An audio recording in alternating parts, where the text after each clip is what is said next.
Hello everyone. So in this lecture we will see the effect of dissolution of Lok Sabha on the bills. जब भी president dissolve करते हैं लोकसभा को, उसका क्या इफेक्ट होता है बिल्स पर, we will see one by one.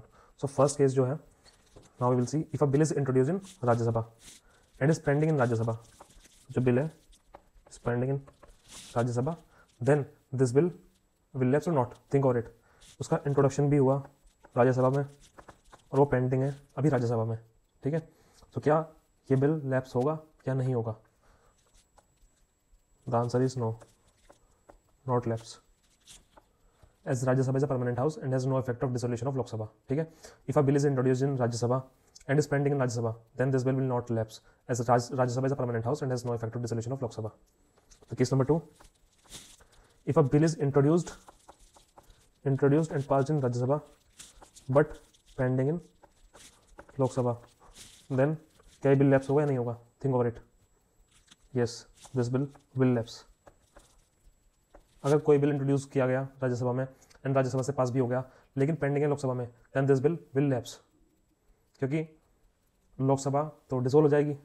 ठीक। सो अगर कोई बिल, जैसे कि हमने लास्ट लेक्चर में मैंने पूरा आपको बताया इफेक्ट क्या होता है डिसोल्यूशन का, अगर आप उसमें जाकर देखोगे तो आपको समझ में आएगा। If a bill is introduce and pass in Rajya Sabha but pending in Lok Sabha, this bill will lapse, क्योंकि लोकसभा खुद ही डिसोल्व हो जाएगी। ठीक है। दोबारा से इलेक्शन होंगे, इलेक्शन होकर नई लोकसभा गठन होगा, तो this bill will lapse.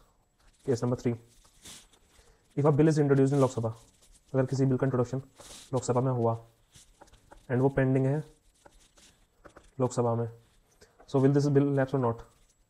Of course this bill will lapse, क्योंकि फिर से वही सेम रीजन, लोकसभा अगर डिसोल्व हो जाएगी एंड कोई बिल अगर उसमें पेंडिंग है, हमने पढ़ा था कि कुछ भी मैटर पेंडिंग है लोकसभा के सामने, वो सब कुछ लैप्स कर जाएगा अगर कोई भी मैटर पेंडिंग है एंड लोकसभा को डिसोल्व कर दिया जाता है। तो in fourth case, if a bill is introduced and passed, introduced हुआ एंड देन पास हुआ लोकसभा में लेकिन पेंडिंग है राज्यसभा में, then this bill will lapse or not?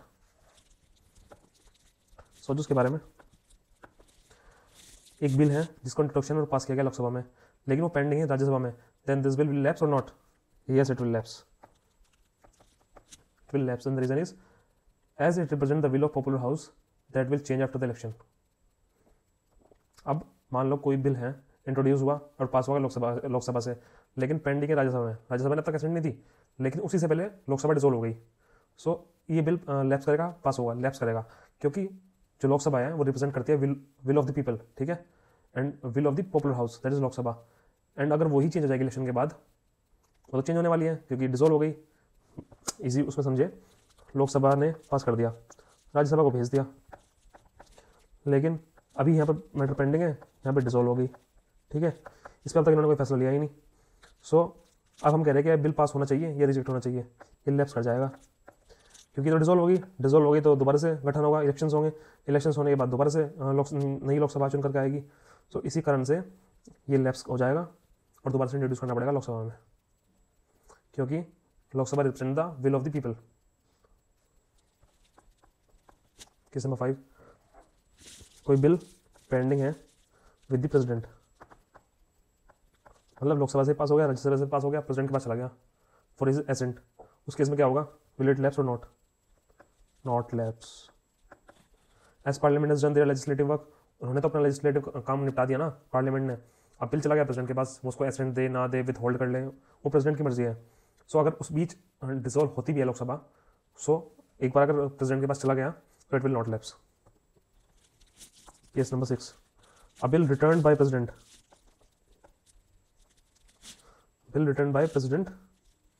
for reconsideration के लिए दोबारा से प्रेसिडेंट ने भेज दिया, तो क्या ये लैप्स होगा या नहीं होगा? It will not lapse. एक बार पार्लियामेंट ने अपना लेजिस्लेटिव काम पूरा किया, बिल को पास किया, आगे फॉरवर्ड कर दिया, प्रेसिडेंट के पास चला गया, प्रेसिडेंट उस वक्त क्या करते हैं उस बात से कोई लेना देना नहीं है। अगर पार्लियामेंट ने अपना लेजिस्लेटिव वर्क पूरा कर दिया, so the bill will not lapse. जो भी नई लोकसभा चुन करके आएगी, जो भी नई सरकार आएगी, वो then the bill will go for reconsideration to them. So वो जो भी करेंगे वो बात का मैटर है, लेकिन यहाँ पर लैप्स नहीं होगा। ठीक। Case number 7, if the president has notified joint sitting, अगर प्रेसिडेंट नोटिफाई कर देता है joint sitting for the bill before dissolution, so क्या बिल लैप्स होगा या नहीं होगा? It will not lapse. मान लो कोई बिल है, लोकसभा से पास हुआ, राज्यसभा में गया, ठीक, राज्यसभा ने इस पर कुछ अभी इस पर कुछ एक्शन नहीं लिया, ठीक है। सो ये बिल आगे बढ़ नहीं पा रहा, प्रेसिडेंट तक जा नहीं पा रहा, ठीक है। सो इनकी आपसी सहमति बन नहीं पाई, न लोकसभा की राज्यसभा की। सो प्रेसिडेंट ने उस केस में जॉइंट सिटिंग के लिए बोल दिया, ठीक है, कि जॉइंट सिटिंग होगी। एंड अब तक लोकसभा डिसोल्व हुई नहीं थी। सो अगर ये अनाउंसमेंट हुई कि जॉइंट सिटिंग होगी, if the president has notified joint sitting for the bill before dissolution, then bill will not lapse. इस केस में बिल लैप्स नहीं करेगा, ठीक है। So these are the 7 cases in which I have told you the effect of dissolution on the bills.